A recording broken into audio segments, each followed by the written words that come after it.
Hello everyone. आज महालक्ष्मी व्रत की पूजा की करते हैं। आज महालक्ष्मी व्रत है। आज सुबह से मैंने स्नान करके सूर्य भगवान को सोरावार जल का अर्घ दिया जाता है। दूर्वा ली जाती है 16 और 16 गांठ लगाकर पीला धागा लेते हैं और दूर्वा और जल लेकर सूर्य भगवान को 16 बार अर्घ करते हैं। इसके बाद घर आकर अंदर चौकी में भगवान की पूजा करते हैं। इसके बाद मैंने एक चौकी ली, उस पर पीला कपड़ा बिछाया है। इसके बाद मैंने इस पर केला का पत्ता रखा है और जो मिट्टी के हाथी बनाए जाते हैं, मैंने अपने हाथ से खुद बनाए मिट्टी के हाथी और उन पर लक्ष्मी जी विराजमान की हैं। यहाँ पर नहीं मिलते आसानी से, इसलिए मैंने खुद बनाया है। ये मैं गुजरात में हूँ इस समय पर, तो यहाँ पर महालक्ष्मी की पूजा बहुत ही कम लोग करते हैं और मेरे सामने तो शायद ही कोई नहीं कर रहा है। यहाँ पर ना के बराबर है। यह पूजा यूपी एमपी साइड ज़्यादा करते हैं, तो मैंने खुद हाथी अपने हाथों से बनाया। इसके बाद कलश स्थापित किया। कलश स्थापित करना ज़रूरी होता है। देखिए, इस प्लेट रखा, प्लेट पे थोड़ा सा अच्छा ज़रूर रखें और जल भर कर रखें कलश को। अब इस पर मैं दिया रखूँगी, दिया ज़रूर जलाएं। कलश स्थापित करना महालक्ष्मी की पूजा में ज़रूरी है। महालक्ष्मी पूजा कुछ लोग 16 दिनों तक करते हैं। मैं अष्टमी के दिन करती हूँ। मेरे यहाँ एक ही दिन का व्रत रखा जाता है, एक ही दिन पूजा करते हैं और इसमें बहुत सारे भगवान के बनाते हैं, भोग बनाते हैं, मीठी पूड़ियाँ बनाते हैं और श्रृंगार का सामान बनाते हैं। भगवान के लिए, माँ लक्ष्मी के लिए श्रृंगार का सामान बनाया जाता है। इस तरह से देखिए मैंने कैसे बनाए हाथी, ज़रूर आप बताएं। मिट्टी के हाथी मैंने खुद अपने हाथों से बनाए हैं। मैंने बहुत प्रयास किया अच्छा बनाने का। मैं मेरे से जैसा बना मैंने बना लिया स्वरूप भगवान जी का। बहुत ही मुझे तो बहुत अच्छे लगे हैं। इस तरह से मैंने फिर कलश का दिया जलाया। इस तरह से मैंने चारों दियों में बाती लगाई है और इसके बाद इसमें तेल या घी डाल करके इनको जलाएंगे और इस तरह से पूजा की तैयारी कर रही हूँ मैं। आपको मेरे पूजा करने का ब्लॉग कैसा लगता है आप ज़रूर बताएं। ये महालक्ष्मी व्रत है, ये ज़रूर करना चाहिए। इससे माँ लक्ष्मी प्रसन्न होती हैं और घर में सुख शांति समृद्धि बनी रहती है, दरिद्रता दूर भागती है। और इस तरह मैंने कलश में दिए लगा लिए हैं। अब मैं दियों को जलाऊंगी इस तरह से। और आज के दिन व्रत रखते हैं। मेरे यहाँ तो आज जब तक पूजा रहती तब तक व्रत रखते हैं। इसके बाद पूजा का जो भी बनता है सब खाते हैं। पूजा के बाद मिलता है खाने को। और देखिए इस तरह से मैंने दिया लगाए हैं और इसके बाद मैंने आटे के 16 दिए बनाए हैं। 16 दिए ज़रूरी होते हैं बनाना। तो देखिए मैंने 16 दिया, 16 गांठ भी लगाते हैं उसमें, 16 दिया भी बनाते हैं।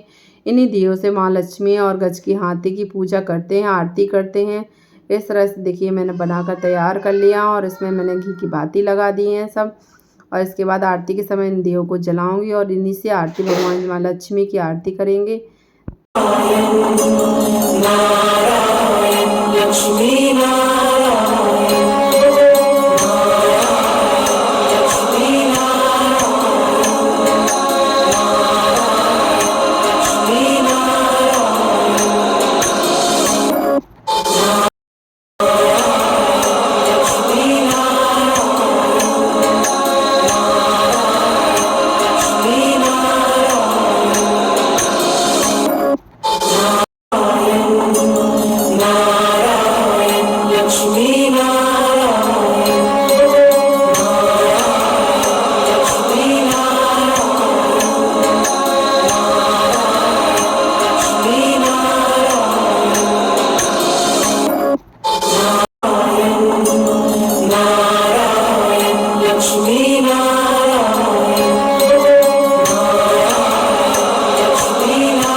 इसके बाद मैंने माता लक्ष्मी को पुष्प से जल चढ़ाया, गज को जल चढ़ाया। इसके बाद कलश में टीका, अक्षत, चंदन, रौली लगाया। इसके बाद माँ लक्ष्मी और गज में चंदन, टीका और अक्षत लगाया है। इसके बाद में चारों दिए को और इसके बाद पुष्प जब माँ लक्ष्मी और गज को चढ़ाएंगे और इस तरह से भगवान की पूजा कर रहे हैं। देखिए आपको कैसा लग रहा है। इस तरह से मैंने लाल पुष्प माँ लक्ष्मी को अर्पित किए हैं। माँ लक्ष्मी को लाल पुष्प बहुत ही प्रिय होते हैं। इस तरह से मैंने और पुष्प भगवान की ओर करके ही चढ़ाना चाहिए, हमेशा अपने साइड करके नहीं चढ़ाना चाहिए। इस तरह से मैंने माँ लक्ष्मी को पुष्पों से सजा दिया है और इस तरह से देखिए कलश में भी पुष्प अर्पित कर दिया है। इसके बाद मैं भगवान को श्रृंगार चढ़ाऊँगी जो मैंने बनाया था। देखिए मैंने भगवान के लिए श्रृंगार बनाया था, एक गले का हार, कंगन, चूड़ी और इस तरह से मैंने सब भगवान को अर्पित कर दिया है। देखिए अब मैंने ये सब कंगन और चूड़ी ये सब भगवान को मैंने खुद बनाया और चढ़ाया भगवान जी को। ये ज़रूर होता है, बनाया जाता है मेरे यहाँ। ये सब बेसन से बनाया जाता है और बेसन से बनाकर तैयार करते हैं सब पूरे श्रृंगार का सामान माता लक्ष्मी के लिए। देखिए माता लक्ष्मी का मैंने चढ़ा दिया। फिर एक कौरा चढ़ाते हैं मेरे यहाँ, एक माता जी का, एक खुद के लिए। देखिए मैंने चढ़ाए हैं और इसमें 16 सुरा रखते हैं जो कि पूजा करने के बाद खाए जाते हैं। सबसे पहले वही सुरा खाए जाते हैं और 16 गांठ का जो धागा होता है वो भगवान माँ लक्ष्मी को चढ़ाते हैं। चढ़ाने के बाद पूजा हो जाने के बाद खुद उस वो धागे को पहनते हैं। वो धागा बहुत ही अच्छा होता है और पहनना चाहिए। पीला धागा होता है, उसको 16 बार लपेट कर 16 गांठ लगाते हैं। और इस तरह से देखिए मैंने दोनों कोरा रख दिए हैं और इन पर दोनों पर शरा रख दिए हैं और धागा भगवान जी को चढ़ा देंगे। और इस तरह से देखिए मैंने कर लिया है। मुझे बहुत ही अच्छा लग रहा आज मैंने इस तरह से। ये देखिए 16 दूर्वा हैं और इसमें ही मैंने देखिए लपेट लिया था धागा। ये धागा निकाल कर मैं माता लक्ष्मी को चढ़ा दूँगी, फिर अपने कोहरा पे रख दूँगी, कोहरा पे रख देंगे। इस तरह से मैंने दूर्वा चढ़ा दी गणेश जी और गज को और इस तरह से रख दिया है। अब भगवान की पूजा करते हैं। अब मैं कथा करूँगी, भगवान की कथा किस प्रकार से होती है। देखिए मैंने बिंदी, भगवान को श्रृंगार का सामान ज़रूर चढ़ाएं, माता लक्ष्मी को जो भी आप चढ़ा सकें। देखिए मैंने बिंदी चढ़ाई है, सिंदूर, मेहंदी और जो भी मुझे मिल गया था मैंने वो चढ़ा दिया और चूड़ी कंगन माता लक्ष्मी को चढ़ा दिए हैं। ये मैं लेकर आई थी माता लक्ष्मी के लिए श्रृंगार का सामान सब। ये मैंने माता लक्ष्मी को श्रृंगार का सामान चढ़ाया है। माता को चुनरी चढ़ाई है, माता को चुनरी भी चढ़ाना चाहिए। देखिए मैंने माता को चुन्नी चढ़ाया। आपके पास कोई भी नए वस्त्र साड़ी हो तो वो ज़रूर चढ़ाएं। मैंने चुन्नी चढ़ाई है, मैं माता के लिए चुन्नी लेके आई थी तो मैंने माता को चुन्नी चढ़ाई है और फिर मैंने श्रृंगार का सामान अर्पित किया माता को। इस तरह से आप भगवान की कथा करेंगे, आरती करेंगे, हवन करेंगे। कथा क्या है, देखिए कथा इस प्रकार से। एक समय महर्षि व्यास जी हस्तिनापुर को पधारे हुए थे, जिनका आगमन सुन तमाम राजकुल के कर्मचारी महाराज भीष्म उनका आदर सम्मान कर राजमहल में लाए। राजमहल के महाराज सुवर्ण के सिंहासन पर विराजमान कर आचमन से आपका पूजन किया। व्यास जी के हो जाने पर विस्थापित हो जाने पर रानी गांधारी माता कुंती ने हाथ जोड़कर प्रणाम किया और पूछा, आप तो त्रिकालदर्शी हैं, कृपया करके आप कुछ ऐसा सरल व्रत बताएं जिससे हमारी माँ लक्ष्मी, सुख, पुत्र, पौत्र, परिवार सदा सुखी रहे। इतना सुन के व्यास जी ने कर रहे हैं जिससे सदा लक्ष्मी जी स्थिर होकर सुख पैदा करेंगी। वो महालक्ष्मी जी का व्रत है जिनका पूजन प्रतिवर्ष अश्विनी कुमार कृष्ण पक्ष की अष्टमी को माना जाता है।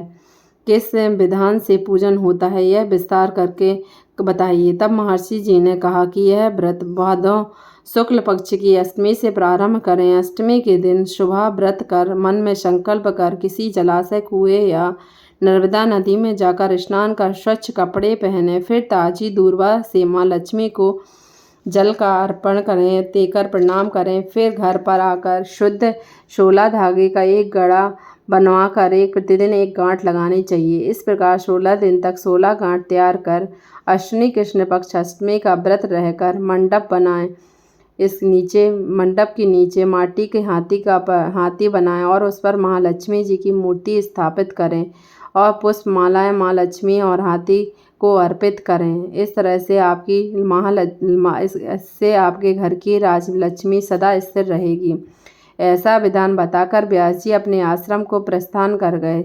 इधर समय अनुसार भाद्रपद मास की शुक्ल पक्ष की अष्टमी से तमाम राजघरानों की रानियां नगर स्त्रियों से श्री महालक्ष्मी व्रत का आरंभ कर दिया। बहुत सी नारी गांधारी के साथ व्रत प्रारंभ करनी और कुछ कुंती के साथ व्रत प्रारंभ कर लिए। गांधारी जी द्वारा कुछ द्वेष वेश चलने लगा। ऐसा होते होते 15 दिन व्रत के समाप्त होकर 16वां दिन अश्विनी कृष्ण पक्ष अष्टमी का उपस्थित हुआ। उस दिन प्रातः काल नगर नारियों ने उत्सव मनाना प्रारंभ कर दिया और तमाम नर नारी राजमहल में गांधारी जी के यहाँ उपस्थित होकर तरह तरह से महालक्ष्मी जी के मंडप व माटी के हाथी बनाने लगीं, इस तरह से सजाने लगीं और सब शामिल हो गए। कुंती को नहीं बुलाया और न कोई सूचना दी। उत्सव में शामिल होने के लिए सारे राजमहल में तरह तरह के उत्सव और धुनी गूंजने लगीं। हस्तिनापुर में खुशी मनाई जा रही थी। माता कुंती ने अपने अपमान समझकर बड़ा रंज माना और व्रत की कोई तैयारी नहीं की। फिर कुंती के 5 पुत्र अब अपनी माता से पूछ रहे थे, माता आप दुखी क्यों हैं, आपने क्यों नहीं किया? बड़ी आपकी हम कोई सहायता करें तो आप कृपा करके बताइए। वो कुंती बोली, आज महालक्ष्मी व्रत है और तरह से मैंने अपनी कथा पढ़ी और पूजा किया है। इसके बाद मैंने भगवान का जो संकल्प किया जाता है, दीपदान किया जाता है, वो मैंने संकल्प किया। संकल्प करना ज़रूरी होता है किसी भी पूजन में। इस तरह से आपको मेरा ब्लॉग कैसा लगा? Thank you so much everyone. मेरे चैनल को लाइक करें, शेयर करें, सब्सक्राइब करें। आपको मेरी महालक्ष्मी पूजा की पूजन विधि कैसी लगी है और मेरा हाथी बनाना आपको कैसा लगा है? मैंने खुद अपने हाथों से मिट्टी से हाथी बनाया है, वो आपको कैसे लगे? इस तरह से मेरे पूजा के ब्लॉग आपको कैसे लगते? Thank you so much.